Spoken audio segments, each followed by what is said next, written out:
people who take ideal positions. Let's end it there. Let's end it there. Isaac Ruto is listening. Dismas says he should go back to farming. You know, he's called plogum. That in Calais means gumboot. Anyway, in other news of this past week, on page 8 of the Sunday Standard, Musila unveils plan to boost Jubilee votes. That is some Jubilee's push in Ukambani, the former Kitui senator who lost in the gubernatorial race. He convened a meeting of a section of Ukambani leaders to map out how they will campaign for President Uhuru Kenyatta's re-election. That meeting included some 3 Jubilee elected members of the National Assembly. Dismas, Ukambani politics, Jubilee, Musila is pushing it. First of all, let's listen to some of the things that was said by those Ukambani leaders led by David Musila. Hii community ambayo imekuwa kwa serikali tangu uhuru 63 haiwezi tena kuendelea kuwa ndani ya opposition. Sisi hatukatai uongozi wa Kalonzo, lakini mahali anatupeleka ndio tunakataa. We would like the president and his deputy to know that Ukambani is no longer an opposition zone. All right, those are some of the leaders, the minority, you would say, in that Ukambani is. But Dismas, what is your take on this? Musila lost, is trying to push a Jubilee agenda in Ukambani, saying that Ukambani is not used to being in the opposition. Is that... Okay, there's a bit of propaganda there.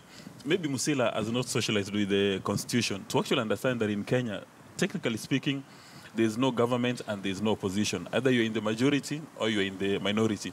So for him to suggest, to behave in a manner suggesting to the Kamba community that because, say, Kalonzo does not drive a GK vehicle, then they're in the opposition, that's a fallacy, that people must be disabused. Now, going back to Kavemba, because Kavemba is talking about representative democracy. Yes. Musila got a beating. So it's very clear that the people of Kitui had no time for him. He presented his manifesto. He wanted to run. He wanted to, but he did not win. I'm using your logic. He did not win. And why is he moving out? Even Wiper did not win. Even Wiper did not win. He's let the cat out of the bag by saying that we can no longer afford to be in the opposition. So consistent with Governor Isaac Ruto's thinking, he also wants to be in this place called government. Not because he's been told by his people.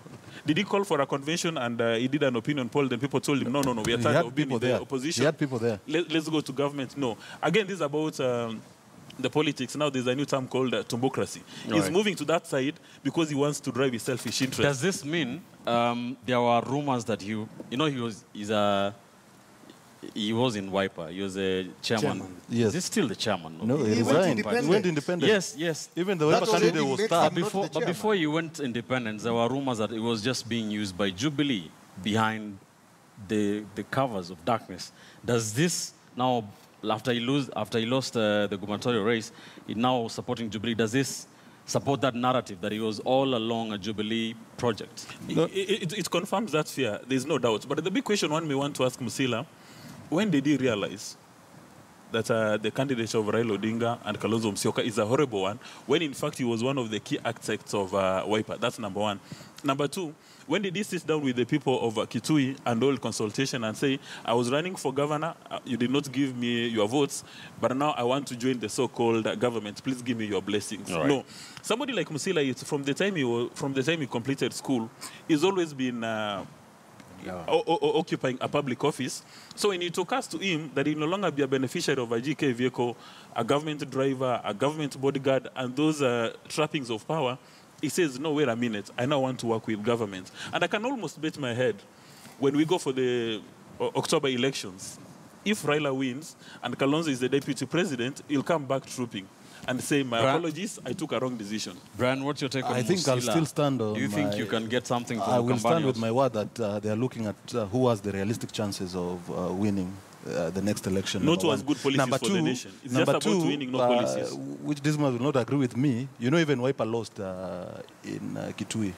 In fact, they were a distant third. Exactly. So at least Musila was independent. He didn't have to consult a party, of which even those people who formed coalition, they did not go back to the people to ask them if we can join this and this coalition. So whatever he's saying is nonsense there. It does not make sense unless everybody else did the same. You cannot put people to another test and others to a different test in the same scenario. The same way you praised Isaac that when he went to NASA, it was his own conviction that he did good, and when Musila decides to come to Jubilee, it's because of... Do you believe you'll get anything from Ukambani? But you see, there's no even one or MP in Central from Wiper or ODM, but we have MPs in Ukambani, meaning Jubilee is making inroads, and we are not taking anything to chance. All right, fair enough. Hesbon?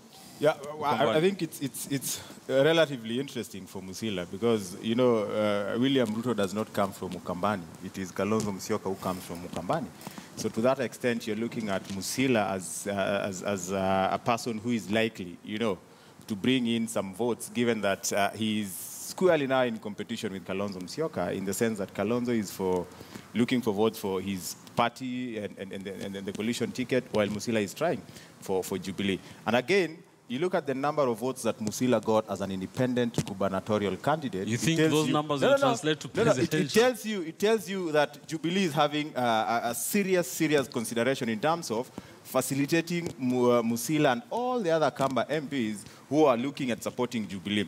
But we need to ask ourselves, why exactly have they come to this realization that this is the time now to stop supporting Raila and Kalonzo and support Uhuru Kenyatta? From where I see it, they're not looking at even the chances of Uhuru winning. They're looking at campaign resources. Just get those resources, campaign for Uhuru, make a kill for yourself, and look forward to whoever wins. Because just like Dismas rightly says, even after the election, we will see guys trooping. You know, and it is very unfortunate that the majority of these guys who are trooping towards the government side are losers. So it tells you that these are people who are underscoring the tumbocracy ideology, that they are going because there is nothing else.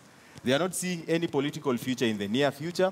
They are not seeing any source of money anywhere. And then there is this fallacy that we are out of the government. No one is out of the government. Even the minority leader is a government official. We meant executive. Minority whip. And the executive is apolitical. The executive is supposed to serve all Kenyans. And it is the work of the legislature to oversight. So there is nothing like we are not in government. And these are people who are suffering from the KANU hangover, who still believe that we are in a one-party system. You are either with KANU or you are out. And it is very unfortunate. You know, semantics. Sometimes can the people in minority appoint somebody? You know, first, let's get rid of the semantics. Majority means government in our new setup. Minority means you're in the opposition. So you can't use that to say that you okay, Mutinda, let's come back to get rid of the semantics. Let's come back to Kambani politics. And that is why they went to the Supreme Court, because the ruling that the verdict that had been given by the IEBC had put them in the opposition, and they've gone back so that they make an attempt at forming government. And politics is about that. If you look at the main objective of any political power, any political party, is to attain political power. So these things of, you know, like there's anything wrong with people wanting to be in government, yet that is what political parties are all about. That is hypocrisy. I won't call it nonsense like my co-panelists, but it is hypocrisy of the highest order. I want to talk about Musila. You know, Musila, there is a reason you're asking why did he join government. First, is he in government? He's in Jubilee. He's in Jubilee government, in case you forgot. So Musila was the Wiper chairman. He went for nominations. It was clear that his party leader did not prefer him to be the governor, and so they rigged him out. And the figures that he got during the general election is the main proof that Musila was rigged out. Now, even if it were who?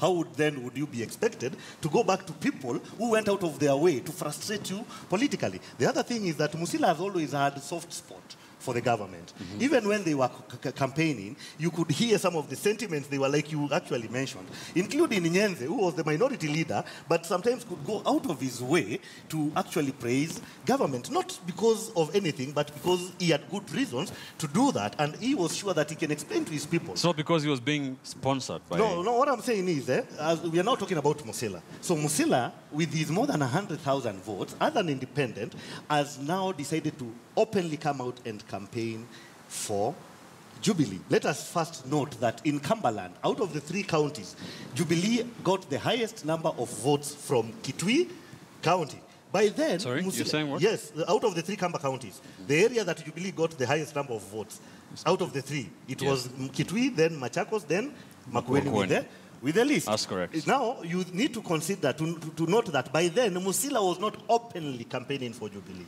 But we still got those numbers. As that now, is now openly, and you can guess why. Because the region... By how many votes will Musila bring?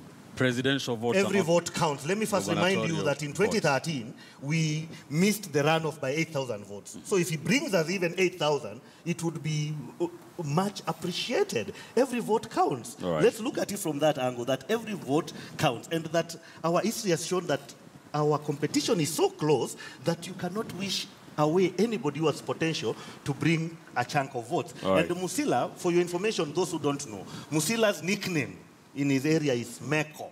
Meko in Kamba means action. He's an action-oriented leader. And that is why he managed to get more than 100,000 votes. So don't wish away that kind of clout. All right. We'll see how that continues.